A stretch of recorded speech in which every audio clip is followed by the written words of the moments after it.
व्यक्ति के नाम का क्या मूल्य कोई जाने न जाने। ये नाम तो काम चलाने के लिए है। अगर कोई नाम ना हो तो ये वो कहां तक करते रहेंगे। एक गांव में किसी बेटी का विवाह हुआ। मक्खन निकालना कला होती है, दधी मंथन करके। अब वो बेचारी शहर की रहने वाली, उसे ढंग मालूम नहीं।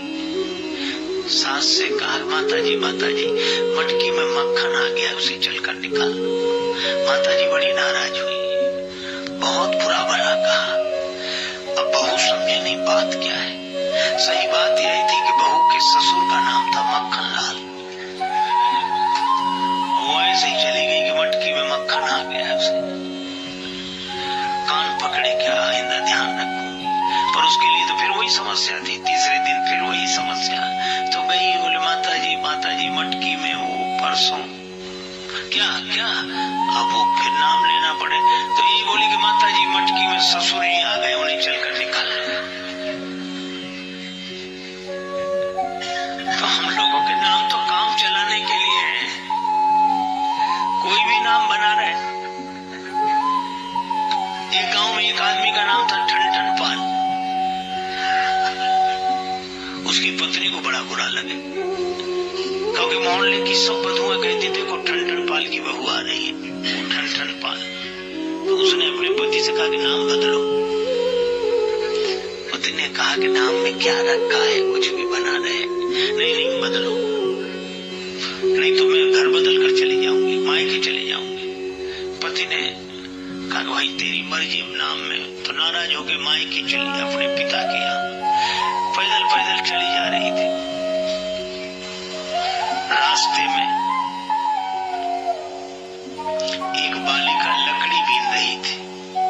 इसने पूछा, बेटी तुम्हारा क्या नाम है? बड़ी गरीबनी जान पड़ती हो, लकड़ी बीन रही हो।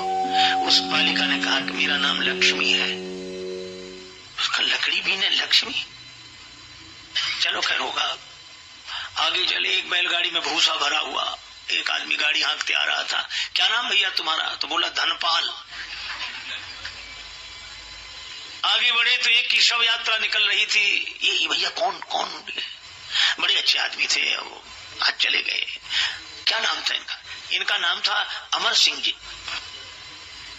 वहीं से लौट आई। पति ने आकर घर में पूछा कि क्यों लौट आई, नाराज गई थी तुम? का मेरी नाराजी दूर हो गई रास्ते में। कैसे? तो उसने कहा कि लकड़ी बीने लक्ष्मी और भुस ढोवे धनपाल, और अमर सिंह तो मर गए तो भले मेरे ठन पाल। जब यही सब होना है, लेकिन बड़ी कठिनाई। भक्तों के बीच में भक्ति बढ़े। कबीरा तेरी झोपड़ी गलकट्टों के पास, जो करेंगे सो भरेंगे, तू क्यों हो तो उदास। बड़ा मुश्किल है केर बेर का संग। कबीरदास जी बैठे, बगल में वेश्या की हवेली। अब उसी समय वहां नाच गान हो, इधर कबीरदास जी झीनी बीनी चदरिया। उनका ये बाबा जी की वजह से बहुत डिस्टरबेंस होता है। किसी ने कहा संत के पास है क्या, घास की झोपड़ी आग लगा दो भाग जाएगा। आग लगा दी, कबीर की झोपड़ी जलने लगी। कबीरदास जी बोले कोई बात नहीं,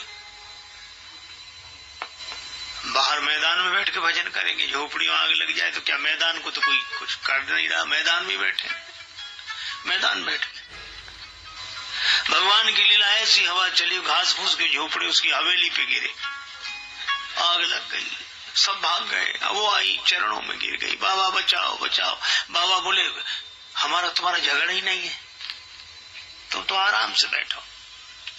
हानि लाभ होते रघुनाथ की कृपा से, सब मोही मानवों को माथ ठोक हाथ मलने दे। बाबा मेरा सब जल जाएगा, बचा लो। बाबा बोले मैंने कुछ किया ही नहीं। तो फिर कबीरदास जी बोले तेरे यारों ने मेरी झोपड़ी में लगाई आग, अब मेरे यार के भी जरा अरमा निकलने दे। माया नहीं नचाएगी, पर क्या कहें, राम राम नित बोले। पूज्य माता जी ने भी मंत्र दिया माया से बचने का।